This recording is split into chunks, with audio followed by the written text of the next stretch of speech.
حمزہ اور احمد ایک ہی کلاس میں پڑھتے تھے۔ دونوں کی دوستی مثالی تھی۔ حمزہ ایک امیر خاندان کا بیٹا تھا، جبکہ احمد کے ابو فوت ہو چکے تھے اور وہ امی کے ساتھ رہتا تھا۔ اس کی امی کا سارا دن دوسروں کے گھروں میں کام کر کے اپنا اور اپنے احمد کا پیٹ پالتی تھی، اور رات کے وقت کپڑے سیتی جس سے کچھ پیسے ملتے تھے، اور وہ احمد کی اسکول کی فیس ادا کر دیتی۔ کافی دن سے احمد اسکول نہیں جا رہا تھا۔ حمزہ نے اپنی جیب خرچ سے پیسے جمع کیے تھے، کیونکہ وہ سب سے بڑا پاکستانی پرچم خریدنا چاہتا تھا۔ 10 اگست کو حمزہ نے امی سے کہا کہ وہ بازار پرچم خریدنے جا رہا ہے۔ امی نے کہا، بیٹا شام کو تمہارے ابو آ جائیں گے، ان کے ساتھ چلے جانا۔ لیکن حمزہ نے سوچا، کیوں نہ احمد کو ساتھ لے کر جاؤں اور اس سے اسکول سے غیر حاضری کی وجہ بھی پوچھ لوں گا۔ چنانچہ اس نے امی سے کہا کہ وہ احمد کے ساتھ چلا جائے گا۔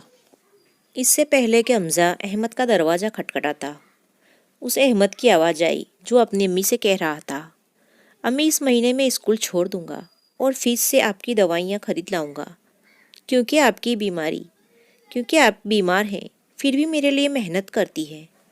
میرے لیے تعلیم سے زیادہ آپ کی صحت اہم ہے۔ اگر آپ صحت مند ہوں گی تبھی تو میں اسکول جا پاؤں گا۔ یہ سن کر حمزہ اسکول آ گیا اور وہ پیسے جو اس نے پرچم کے لیے جمع کیے تھے اپنے سر کو دے دیے اور احمد کی فیس جمع کروائی اور کہا کہ آپ میرا نام پوشیدہ رکھیں۔ دوسرے دن سر نے احمد کو بلا کر کہا وہ اب اسکول آ سکتا ہے کیونکہ اس کی فیس جمع ہو گئی ہے۔ یہ سن کر احمد بہت خوش ہوا اور سر سے اس کا نام پوچھا جس نے اس کی فیس ادا کی تھی۔ سر نے اسے کہا کہ میں صرف اتنا بتا سکتا ہوں کہ وہ تمہارا کوئی اپنا ہے۔ 13 اگست کے دن سب کے گھر میں سبز پرچم سجے ہوئے تھے۔ حمزہ کا گھر بھی سجا ہوا تھا، مگر اس کی وہ خواہش پوری نہیں ہوئی تھی جو حمزہ نے سوچی تھی۔ لیکن حمزہ نے اپنے ایک دوست کی مدد کی تھی، اس سے بڑھ کر اس کے لیے کوئی خوشی کیا ہو سکتی تھی؟